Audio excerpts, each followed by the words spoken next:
Commerce के मेरे युवा छात्रों, आज के वीडियो में मैं 4 प्रश्न आपको बताने जा रहा हूँ। यह चारों प्रश्न जब एक नया साझेदार फर्म में प्रवेश पाता है तो उस समय में ख्याति के संबंध में कौन कौन से जर्नल बनाए जाते हैं उससे संबंधित है। और इसके संबंध में जो जर्नल होते हैं उसके बारे में विशेष चर्चा मैं इससे पहले वाले वीडियो में दे चुका हूं, तो इस वीडियो की संख्या से पीछे वाले वीडियो की संख्या में जाकर देख लीजिए। इसके लिए आप वीडियो के नीचे एक इस तरह का छोटा सा आइकन रहता है, उसको आप जैसे टच करेंगे तो डिस्क्रिप्शन खुलेगा जिसमें इससे आगे और इससे पहले के तमाम वीडियो आप लोगों को मिल जाएगा। तो आइए अब हम एक प्रश्न बनाएं। इस प्रश्न में लिख रहा है कि 1 जनवरी 2019 को ए और बी जो क्रमशः 2/3 और 1/3 के अनुपात में लाभों का विभाजन करते हैं। इसका मतलब है कि इसमें 2 साझेदार ए और बी है जिनकी लाभ हानि अनुपात 2/3 और 1/3 है। सी को साझेदारी में इस शर्त पर प्रवेश देते हैं कि वह 30,000 रुपये पूंजी के रूप में और 9,000 रुपये ख्याति के 1/6 भाग के लिए लाएगा, जिसे वह ए और बी से समान रूप में प्राप्त करता है या चुकाएगा। और इन लेन देनों का लेखा करने के लिए आपको आवश्यक जर्नल बनानी है। तो यह स्पष्ट हो गया कि इस प्रश्न में हमें आवश्यक जर्नल बनानी है। किस चीज़ के लिए जर्नल बनानी है? तो सी को साझेदारी में इस शर्त पर प्रवेश दिया जाता है कि वह 30,000 रुपये पूंजी के रूप में और 9,000 रुपया ख्याति के रूप में लाएगा। तो हमें नए साझेदार के द्वारा पूंजी एवं ख्याति लाने का जर्नल बनाना है। और जब कोई एक नया साझेदार फर्म में प्रवेश पाता है तो हमें मालूम है कि यह अपना हिस्सा पुराने साझेदारों से लेता है। तो वही लिखा है कि सी को साझेदारी में इस शर्त पर प्रवेश देते हैं कि वह 30,000 रुपये पूंजी के रूप में और 9,000 रुपया ख्याति के 1/6 भाग के लिए, जिसे वह ए और बी से समान रूप से प्राप्त करता है। यानी कि सी जो अपना हिस्सा है 1/6 भाग, वो ए और बी से समान अनुपात में प्राप्त करता है। और हम अब अच्छे तरह से जान चुके हैं पिछले वीडियो के माध्यम से, जब एक नया साझेदार फर्म में प्रवेश पाता है तो वह अपने हिस्से की प्राप्ति करता है, और जो अपना हिस्सा की प्राप्ति करता है वो पुराने साझेदार अपने हिस्से का त्याग करते हैं।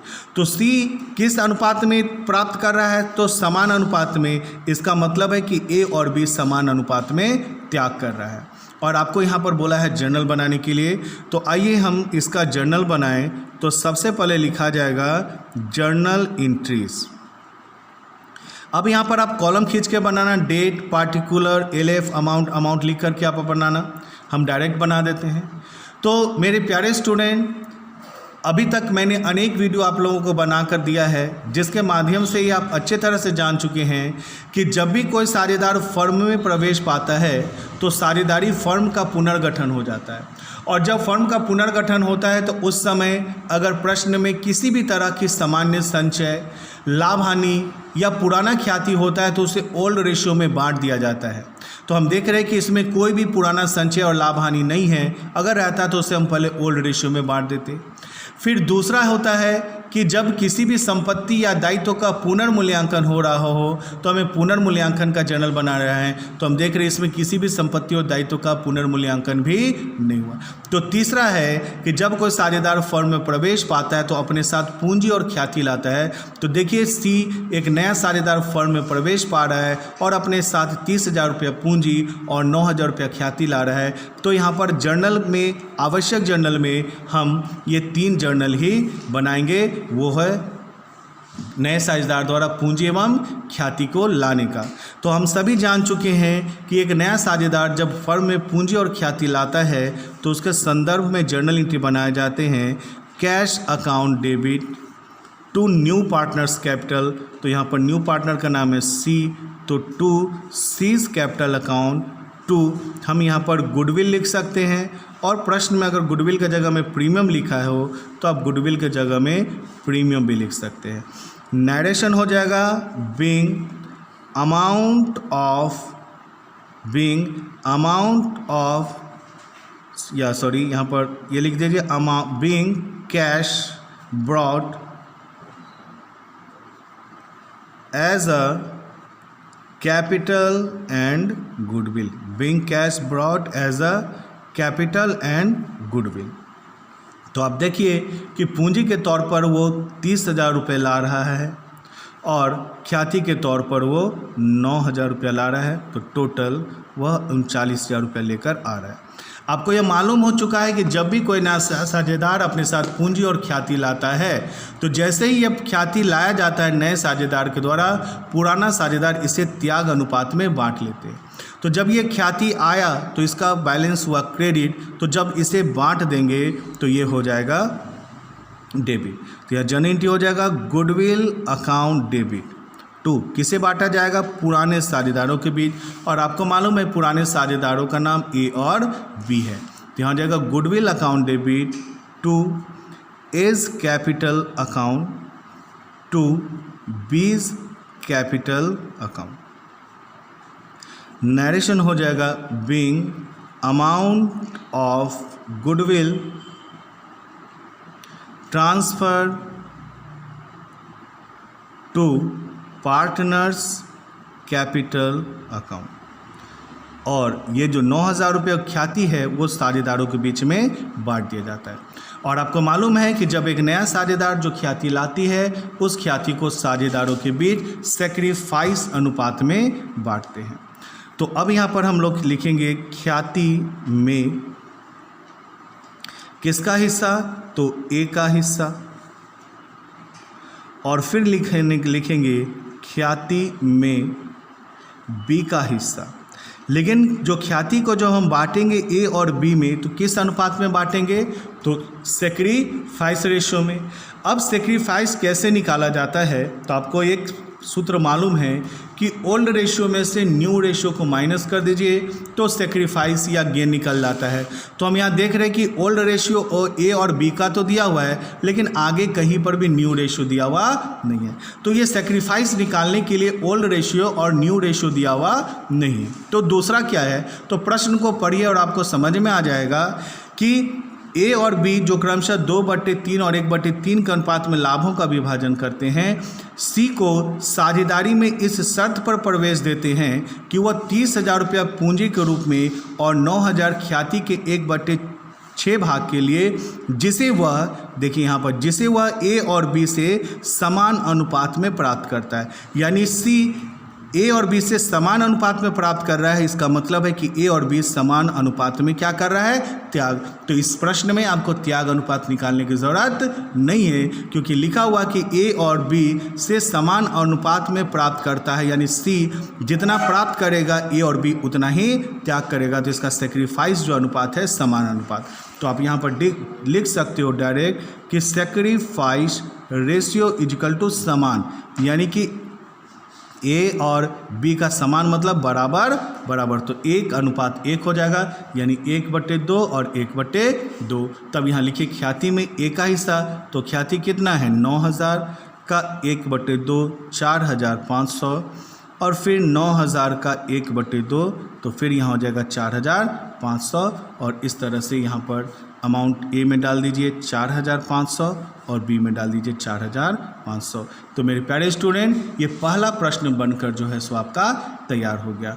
तो ये चीज़ एक प्रश्न हो गया। अब आते हैं इसके बाद दूसरे प्रश्न की ओर।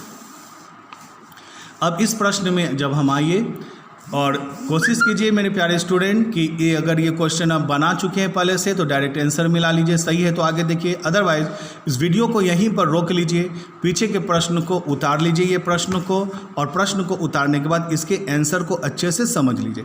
जब ये प्रश्न उतारने के बाद ये सारे आंसर समझ में आ जाते हैं तब फिर आप इस आगे का वीडियो देखिएगा, ठीक है।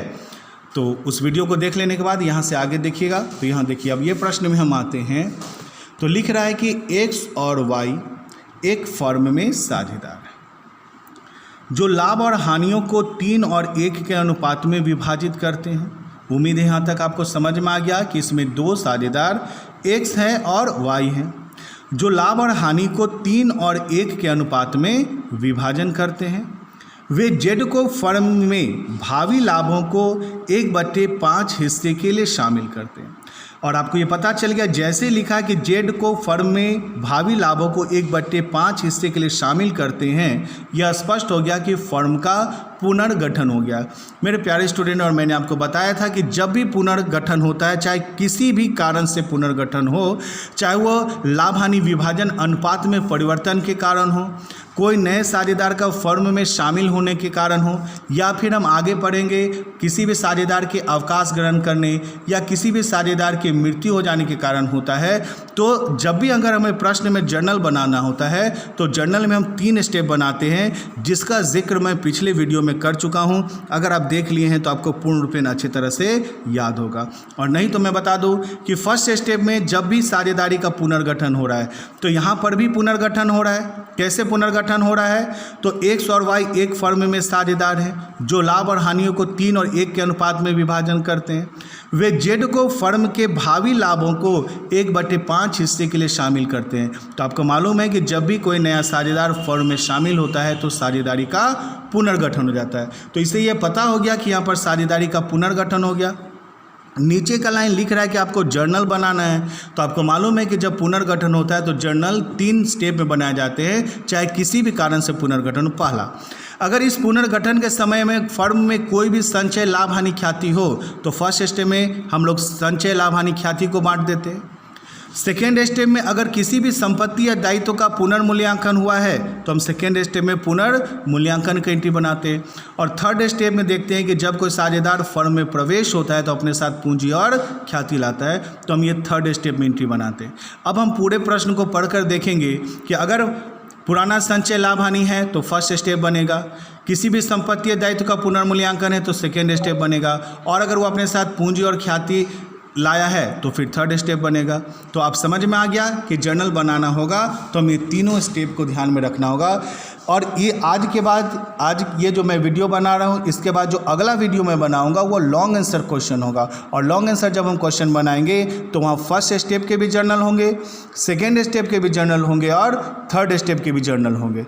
इसलिए जब आगे लॉन्ग आंसर क्वेश्चन आपको अगर समझना है तो इससे पहले के सारे वीडियो को आप अच्छे तरह से नोट कर लीजिए। तो आपको पीछे के वीडियो में पुराना संचय लाभ हानि ख्याति को बांटने के लिए सिखाया गया है, फिर पुनर्मूल्यांकन के संबंध में जर्नल आपको बता दिया गया है, और ये थर्ड। और मैंने बताया है कि इससे पहले कि जो भी वीडियो अगर आपको देखना है तो आप वीडियो के नीचे इस तरह का एक छोटा सा रहता है 3 कोना त्रिभुज टाइप का, उस त्रिभुज को जैसे टच कीजिएगा तो डिस्क्रिप्शन में आपको पीछे के सारे वीडियो नज़र आ जाएंगे, जहाँ से आप उससे देख सकते हैं और ये वीडियो आगे समझ में आएगा। तो चलिए अब हम इस प्रश्न को पढ़कर देखते हैं कि इसमें तीनों स्टेप होगा, फर्स्ट होगा, सेकेंड होगा या थर्ड होगा।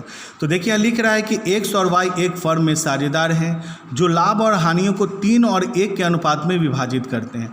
वे जेड को फर्म के भावी लाभों को 1/5 हिस्से के लिए शामिल करते हैं। मतलब समझ में आ गया कि फर्म का पुनर्गठन होगा। आगे लिख रहा है कि जेड 40,000 रुपये, जिसमें से 20,000 रुपया फर्म की ख्याति के लिए लाता है। यानी जेड जो फर्म में प्रवेश पा रहा है वो कितने रुपए लेकर आ रहा है? 40,000, जिसमें से 20,000 रुपया फर्म की ख्याति है। तो 40,000 में 20,000 रुपया फर्म की ख्याति है, तो 40 में से 20 गया तो शेष कितना बचा? 20। इसका मतलब शेष जो 20,000 रुपया है वो पूंजी के लिए लाता है। उपर्युक्त लेन देनों के लिए आपको फर्म की पुस्तकों में जर्नल करना है। अब जर्नल कितने स्टेप में होगा? 3। फर्स्ट स्टेप में पुराना संचय लाभ हानि, तो पुराना संचय और लाभ हानि नहीं है। सेकेंड स्टेप में संपत्ति और दायित्व का पुनर्मूल्यांकन, तो जी नहीं हुआ है। तो अब आ जाते कौन सा स्टेप? Third step. और थर्ड स्टेप में पूंजी और ख्याति लाने का एंट्री। तो अभी जस्ट इससे पहले वाले प्रश्न में आप पढ़े हैं, जब कोई नया साझेदार प्रवेश पाता है और अपने साथ अगर पूंजी और ख्याति लाती है तो उसका जर्नल एंट्री होता है cash account debit to new partners. New partner का नाम क्या है? जेड। तो कैश अकाउंट डेबिट टू जेड्स कैपिटल अकाउंट टू गुडविल, या गुडविल के जगह में आप प्रीमियम भी लिख सकते हैं।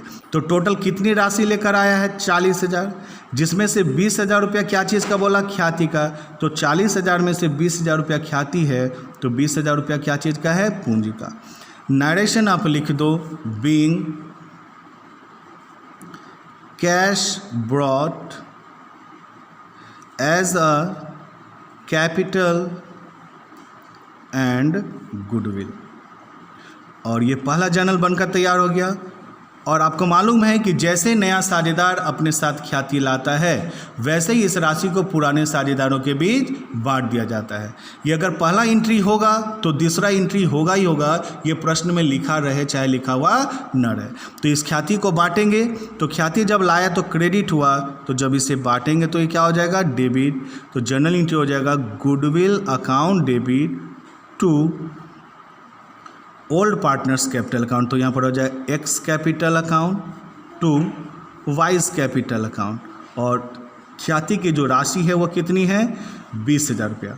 अब जो इसे बांटेंगे किस रेशो में बांटेंगे, तो आपको मालूम है कि सैक्रिफाइस रेशो में बांटेंगे।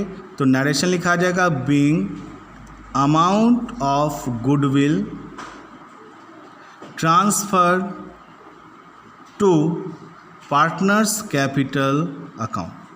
अब इसे हम लोग बांटेंगे किस रेशो में, तो सैक्रिफाइस रेशो में। और अब सैक्रिफाइस कैसे निकलता है, तो आपको मालूम है कि ओल्ड रेशो में से न्यू रेशो को माइनस कीजिए। तो जब फिर से इस प्रश्न में जब आइएगा तो आपको 3 और लाभ और हानियों का अनुपात 3 और 1 ओल्ड रेशो दिया हुआ है, लेकिन इस प्रश्न में फिर से न्यू रेशो दिया हुआ नहीं है। तो आगे प्रश्न पढ़ के देखिए कि कैसे जानेंगे। तो लिख रहा है कि वे जेड को फर्म के भावी लाभों को 1/5 हिस्से के लिए शामिल करता है, और जेड 40,000 रुपये पूंजी 40,000 रुपया लाता है, जिसमें 20,000 रुपया फर्म की ख्याति के लिए उपयुक्त। तो अब देखिए कि जब इस प्रश्न में हमें बना रहे हैं तो हमें मालूम है कि यहाँ पर जो नया साझेदार है वह अपने साथ ख्याति लाया 20,000, और इस ख्याति को पुराने साझेदारों के बीच हमें सैक्रिफाइस रेशियो में बांटना है। और सैक्रिफाइस रेशियो को लाने के लिए हम जानते हैं कि ओल्ड रेशियो में से न्यू रेशियो माइनस करते हैं तो हमारा सैक्रिफाइस रेशियो निकलता है। तो इस प्रश्न में ओल्ड रेशियो तो है लेकिन न्यू रेशियो दिया हुआ नहीं है, तो हम इस सैक्रिफाइस नहीं निकाल सकते। फिर दूसरा है कि जब कोई साझेदार फर्म में प्रवेश पाता है तो वह अपना हिस्सा किस साझेदार से ले रहा है यह लिखा हुआ होता है। जैसे कि इस प्रश्न में लिखा हुआ था, क्या लिखा हुआ था कि सी को साझेदार में इस शर्त में प्रवेश देते हैं कि वह पूंजी में 30,000 रुपया और ख्याति के 9,000 के लिए 1/6 भाग लाता है, और लिखा हुआ था कि जिसे वह ए और बी से समान अनुपात में प्राप्त करता है। तो जो ये प्राप्त कर रहा है तो वो उसी अनुपात में त्याग करे। लेकिन इस प्रश्न में ऐसा कुछ भी लिखा हुआ नहीं, ठीक है, कि जेड फर्म में प्रवेश पा रहा है वो 1/5 हिस्से के लिए शामिल होता है, लेकिन यह हिस्सा किससे ले रहा है यह लिखा हुआ नहीं है। तो मेरे प्यारे स्टूडेंट, मैंने पीछे के वीडियो में एक नोट लिखा था और उसमें लिखा था कि जब एक नया साझेदार, ये पीछे मैं पहले से नोट करवा चुका हूँ, फिर से मैं यहाँ लिखते रहा हूँ कि जब एक नया साझेदार फर्म में प्रवेश पाता है और अपना हिस्सा किस साझेदार से प्राप्त कर रहा है यह सूचना नहीं दिया हो तो त्याग अनुपात हम निम्नलिखित 2 तरह से करते हैं। पहला, ओल्ड रेशियो में से न्यू रेशियो को माइनस कर दीजिए। तो इस प्रश्न में ओल्ड रेशियो तो 3 और 1 दिया हुआ लेकिन न्यू रेशियो दिया हुआ नहीं है, तो हम इस सूत्र का प्रयोग नहीं कर सकते। तो दूसरा है कि जब एक नया साझेदार फर्म में प्रवेश पाता है और अपना हिस्सा किस साझेदार से प्राप्त कर रहा है यह सूचना न दिया हो तो त्याग अनुपात बराबर क्या होगा, तो old ratio is equal to sacrifice ratio होता है। ये बात समझ में आ गया। जब नया साझेदार फर्म में प्रवेश पाएगा और अपना हिस्सा वह किस साझेदार से ले रहा है यह लिखा हुआ न हो तो आप ओल्ड रेशियो में से न्यू रेशियो माइनस कर लीजिए। लेकिन यहाँ पर ओल्ड रेशियो तो है लेकिन न्यू रेशियो नहीं, तो इसका आप प्रयोग नहीं कर सकते। तो दूसरा रूल्स क्या है कि अगर ऐसा नहीं है तो ओल्ड रेशियो जो है वो इक्वल होता है किसके, सैक्रिफाइस रेशियो के। अतः यहाँ पर sacrifice ratio is equal to हो जाएगा ओल्ड रेशियो, और ओल्ड रेशियो आपका कितना दिया हुआ, 3:1।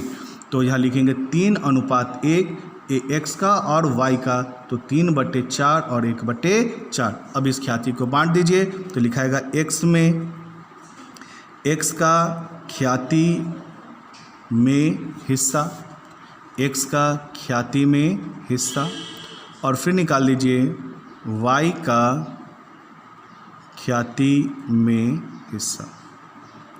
तो ख्याति की राशि तो आपको मालूम है कितना है, 20,000। तो 20,000 का यहाँ पर कर दीजिए 3/4, तो यहाँ हो जाएगा 15,000, और यहाँ पर 20,000 का 1 कर दीजिए 1/4, तो यहाँ पर हो जाएगा 5,000।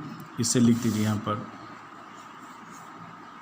15,000 एंड 5,000। इस तरह से यह प्रश्न भी आपका बनकर कंप्लीट हो गया। अब फिर से वीडियो को यहीं पर रोक लीजिए, प्रश्न को अच्छे से उतार लीजिए, उतारने के बाद इन प्रश्नों को अच्छे से समझकर आप बना लीजिए। ठीक है, इतना जब आपके पास हो जाए तो फिर वीडियो का अगला प्रश्न देखिए। तो अब आइए हम आपके समक्ष एक अगला प्रश्न लेकर आ रहे हैं। तो ये आपके पास फिर से एक नया प्रश्न आ गया।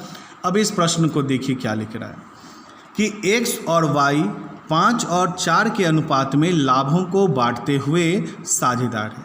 फिर यहाँ पर दो साझेदार है जिसका नाम x और y है, जिनका पुराना अनुपात 5 और 4 है।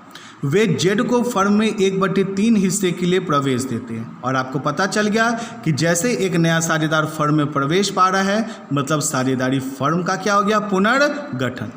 अब आगे लिख रहा है कि जेड जो 1/3 हिस्सा ले रहा है वह किससे ले रहा है, तो लिख रहा है जिसे वह x से 2/9 और y से 1/9 हिस्सा लेता है और 1,500 प्रीमियम के रूप में लाता है। प्रीमियम मतलब ख्याति के रूप में लाता है। तो जेड के प्रवेश पर आवश्यक रोजनामचा प्रविष्टि कीजिए। तो फिर आपको यहाँ समझ में आ गया कि दो साझेदार x और y हैं। इसमें जेड एक नए साझेदार के रूप में प्रवेश पा रहा है, और जैसे ही कोई नया साझेदार प्रवेश पाता है तो साझेदारी फर्म का पुनर्गठन हो जाता है। और अगर उस समय हमें रोजनामचा यानी जर्नल बनाना है तो 3 तरह से बनेगा। फर्स्ट स्टेप में पुराना संचय लाभ हानि, आप प्रश्न को पढ़कर देख लिए, वो नहीं है। सेकेंड स्टेप में पुनर्मूल्यांकन, तो पुनर्मूल्यांकन भी नहीं हुआ। और थर्ड स्टेप में जब वो अपने साथ पूंजी और ख्याति लाता है, तो आप देख रहे पूंजी तो नहीं लाया है लेकिन ख्याति लाया है। तो हम लोग जब यहाँ पर जर्नल बनाएंगे तो हम पहला एंट्री बनाएंगे ख्याति लाने पर, तो यहाँ होगा जर्नल एंट्री। तो यहाँ पर जर्नल एंट्री बनेगा cash account debit to new partners capital. तो देख रहे हैं कि जो न्यू पार्टनर्स है वो केवल प्रीमियम की राशि ला रहा है और पूंजी की राशि नहीं ला रहा है। तो इसलिए यहाँ पर बनेगा cash account debit to, capital ना होकर के डायरेक्ट केवल क्या लिखाएगा, गुडविल या प्रीमियम, क्योंकि वो केवल प्रीमियम की राशि ला रहा है और पूंजी की राशि नहीं ला रहा है। इसलिए cash account debit to capital ना लिखाएगा और यहाँ पर केवल गुडविल या प्रीमियम लिखाएगा। और कितना रुपया लेकर आ रहा है, 1,500। नरेशन हो जाएगा being cash brought as a goodwill. ठीक है, और आपको मालूम है कि जैसे ही कोई नया साझेदार ख्याति लाता है तो उसे पुराने साझेदारों के बीच बांट दिया जाता है। तो इस साझेदारों के बीच बांट दीजिए। तो जनरल हो जाएगा goodwill account debit to old partners. Old partners कौन है, एक्स और वाई। तो यहाँ जाएगा to X capital account to Y's capital account. X capital account debit to Y's capital account being amount of goodwill transfer to partners capital account. ये जो amount of goodwill है उसे हम साझेदारों के बीच में बांट देंगे। तो कितना रुपया गुडविल के है, 1,500। किस अनुपात में बांटे जाएंगे, तो सेक्रीफाइस रेशो में। अब यहाँ पर फिर से हमें सेक्रीफाइस रेशो निकालना होगा। तो जिसका नियम हम जान चुके हैं कि सेक्रीफाइस निकालने के लिए पहला ओल्ड रेशो में से न्यू रेशो माइनस कीजिए। दूसरा हम जान गए कि अगर नया साझेदार फर्म में प्रवेश पा रहा और अपना हिस्सा वो किससे ले रहा है या लिखा हुआ ना हो तो ओल्ड रेशियो को ही सेक्रीफाइस मान लीजिए। तो आइए इस प्रश्न में क्या है देखिए। तो x और y 5 और 4 के अनुपात में लाभों को बांटते हुए साझेदार है, ये ओल्ड रेशियो दिया हुआ है। वे z को 1/3 हिस्से के लिए प्रवेश देते हैं जिसे वह x से 2/9 और y से 1/9 हिस्सा लेता है। तो ये जब ले रहा है तो इसका मतलब x से 2/9 और y 1/9 अपने हिस्से का त्याग करता है। तो जब त्याग दिया हो तो हम आसानी से त्याग अनुपात निकाल सकते हैं। तब यहाँ पर हम त्याग अनुपात निकाल लेंगे। तो old ratio minus new ratio वाला करने की ज़रूरत नहीं है, क्योंकि ओल्ड रेशियो तो है लेकिन न्यू रेशियो है ही नहीं। और यहाँ पर त्याग दिया हुआ है, तो यहाँ पर लिखा हुआ है प्रश्न में कि नोट, क्या लिखा हुआ है कि जेड को फर्म में 1/3 हिस्से के लिए प्रवेश पाता है, जिससे वह x से 2/9 और y से 1/9 हिस्सा लेता है। तो इसका मतलब x और y क्या करता है, देता है। तो यहाँ पर लिख देंगे हम डायरेक्ट कि x का त्याग, और फिर यहाँ लिखेंगे y का त्याग। तो x कितना त्याग करेगा, 2/9, और y कितना त्याग करेगा, 1/9। तो यहाँ पर हो जाएगा 2/9 और यहाँ हो जाएगा 1/9।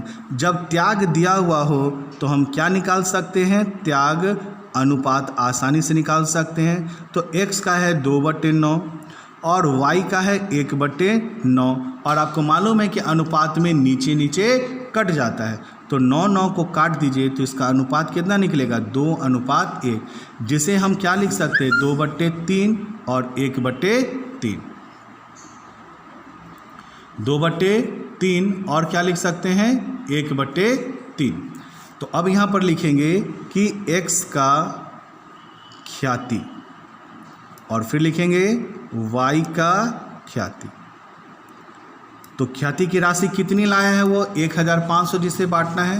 तो यहाँ हो जाएगा 1500 में इसका हिस्सा कितना होगा, 2/3, और y का हो जाएगा 1500 में 1/3।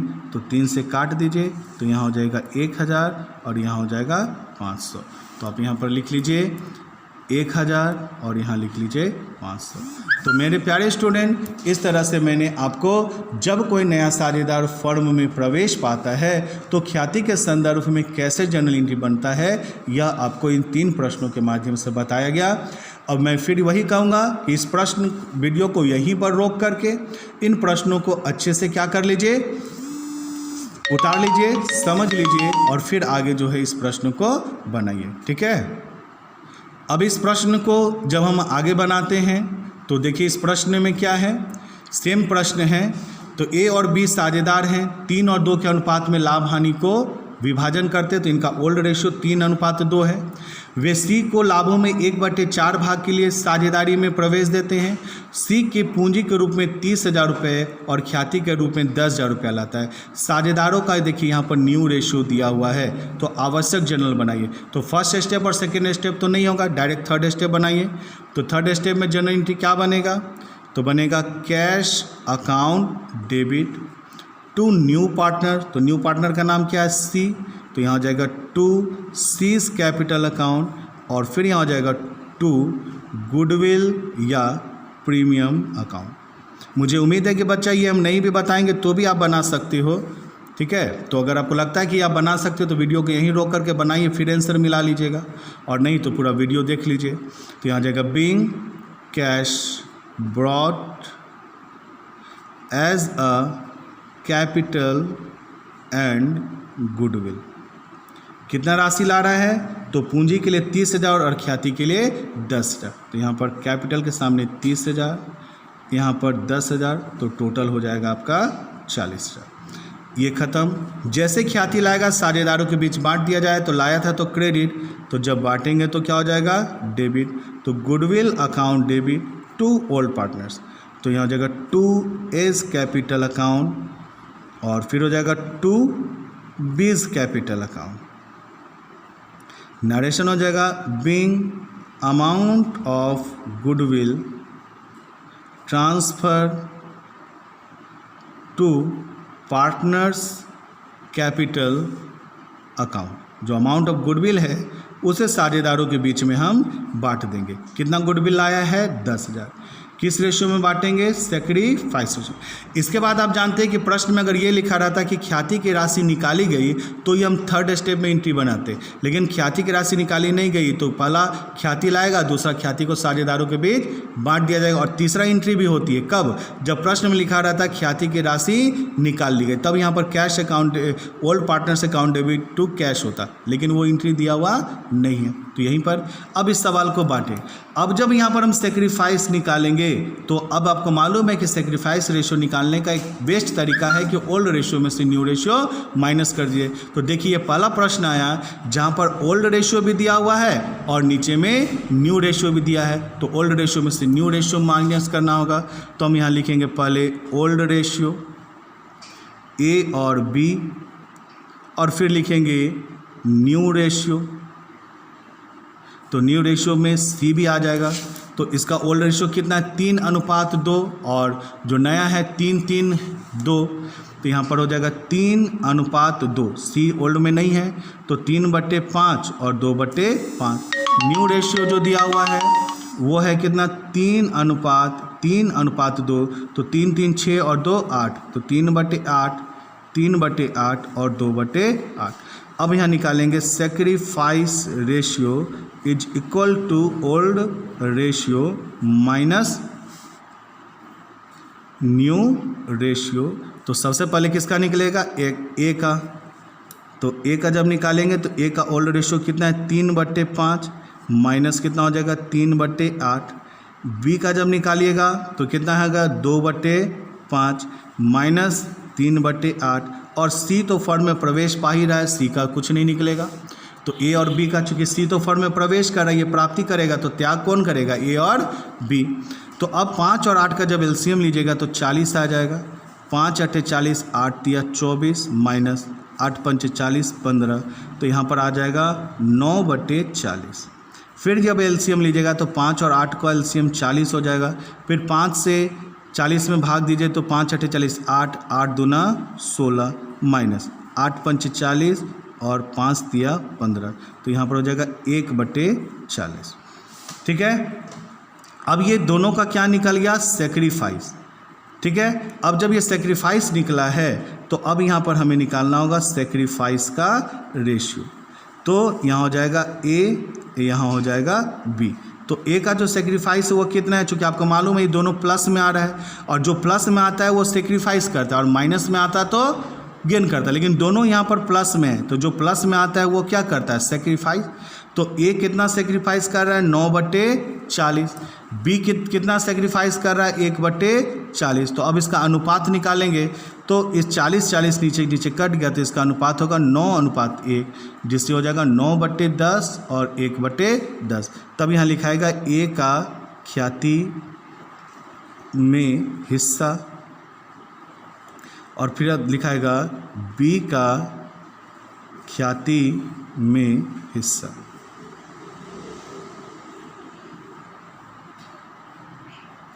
ठीक है, तो ख्याति की राशि कितनी है 10,000, तो 10,000 का 9/10 और फिर हो जाएगा 10,000 का 1/10। तो इसको काटेगा तो इसका 9,000 हो जाएगा और इसका 1,000 हो जाएगा। तो इस तरह से 9,000 और 1,000 आ गया, तो इसे ख्याति में डाल दीजिए। 10,000 में से ए को मिलेगा 9,000 और बी को मिलेगा 1,000। इस तरह से मेरे प्यारे स्टूडेंट ये एंट्री बन गया। तो आप जान गए कि जब कोई एक नया साझेदार फर्म में प्रवेश पाता है तो उसे अपने साथ पूंजी और ख्याति लानी पड़ती है। तो ख्याति के संदर्भ में कैसे जर्नल बना ये आप जान गए। नेक्स्ट जो अब ये सवाल बनाएंगे इसके बाद उसमें एक और बताएंगे, जब पहले से फर्म में ख्याति विद्यमान हो और जब एक नया साझेदार ख्याति लाता है उसके बाद से लॉन्ग आंसर क्वेश्चन स्टार्ट हो जाएगा। तो आज के लिए इतना ही।